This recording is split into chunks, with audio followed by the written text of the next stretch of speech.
Untuk arah kiblat agak serong ke kanan ya.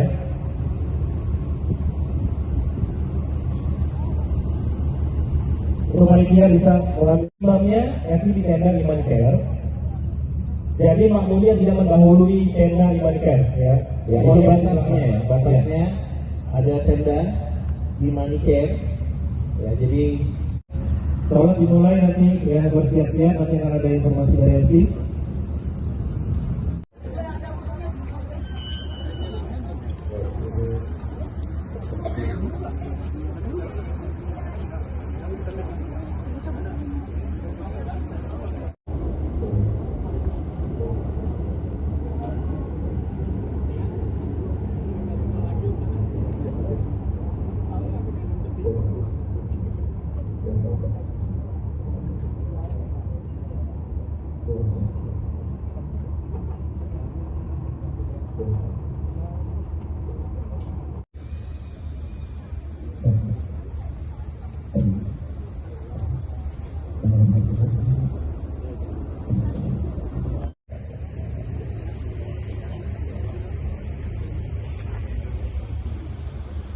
Assalamualaikum warahmatullahi.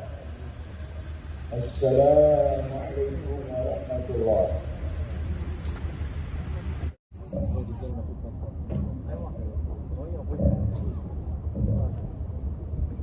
Allahu Akbar.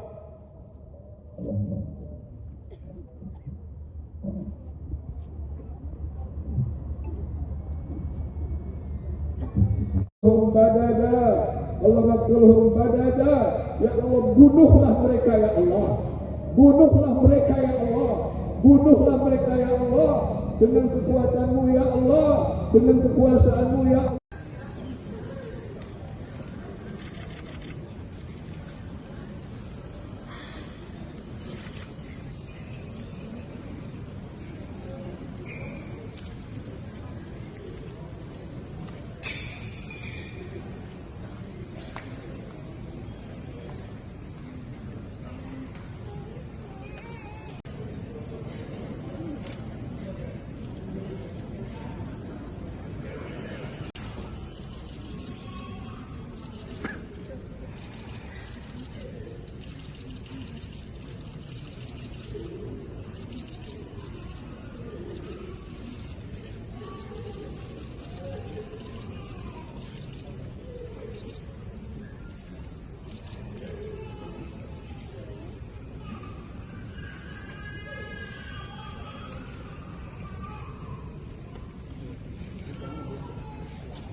Pemirsa, dalam kunjungan kenegaraan secara bilateral, Indonesia meraih 10 nota kesepahaman atau Memorandum of Understanding lintas sektor yang berorientasi pada teknologi masa depan dan ketahanan industri global.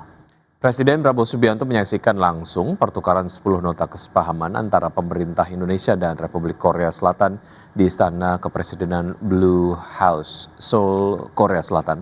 Kesepakatan lintas sektor ini menjadi bukti konkret penguatan kemitraan strategis kedua negara yang berbasis pada teknologi masa depan dan ketahanan industri global. Sektor-sektor prioritas yang disepakati mencakup ekonomi, energi bersih, kesehatan berbasis AI, hingga kerjasama keuangan strategis. Presiden Prabowo menegaskan bahwa kolaborasi komitmen bersama ini diharapkan mampu mempercepat transformasi ekonomi Indonesia menuju basis teknologi tinggi dan energi bersih. Selain itu, melalui 10 poin kesepakatan tersebut, kedua negara menegaskan arah bersama menuju pembangunan berkelanjutan dan peningkatan daya saing industri jangka panjang yang memberikan manfaat nyata bagi masyarakat kedua negara. As they say, there are no permanent friends and no permanent enemies, only permanent interest. And I think interest between Korea and Indonesia is very important between us. We are both countries in the Pacific. We are both trading countries. We need a good relationship for the economic well-being of our two countries, and we have. Ya, besok kita ke informasi lain. Badan Pusat Statistik mencatat neraca perdagangan barang Indonesia kembali mencetak surplus sebesar 1,27 miliar rupiah pada Februari 2026. Ya, capaian ini memperpanjang catatan surplus selama 70 bulan secara beruntun sejak Mei 2020. Badan Pusat Statistik mencatat neraca perdagangan barang Indonesia kembali mencetak performa positif dengan nilai surplus mencapai 1,27 miliar pada Februari 2026. Meningkat dibandingkan posisi Januari 2026 sebesar 950 juta US dollar.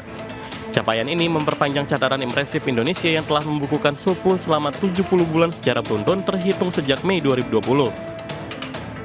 Deputi Bidang Statistik Distribusi dan Jasa BPS Atang Hartono menyebut kinerja perdagangan pada awal tahun ini sangat bergantung pada sektor non-migas. Berdasarkan data BPS, sektor non-migas berhasil menyumbangkan surplus sebesar 2,19 miliar US dollar, sementara sektor migas masih mencatatkan defisit sebesar 920 juta US dollar. Neraca perdagangan barang mencatat surplus sebesar 1,27 miliar US dollar. Neraca perdagangan Indonesia telah mencatat surplus selama 70 bulan berturut-turut, yaitu sejak bulan Mei tahun 2020. Surplus pada bulan Februari ini lebih didorong oleh surplus pada komoditi non-migasnya, yaitu surplus sebesar 2,19 miliar US dollar. BPS mencatat sejumlah komoditas yang menjadi penyumbang surplus sektor non-migas, yakni lemak dan minyak hewan nabati, bahan bakar mineral, serta besi dan baja. Sementara komoditas yang menjadi beban utama pada defisit migas meliputi minyak mentah, hasil minyak, serta gas. Jakarta, Tim Liputan IDX Channel.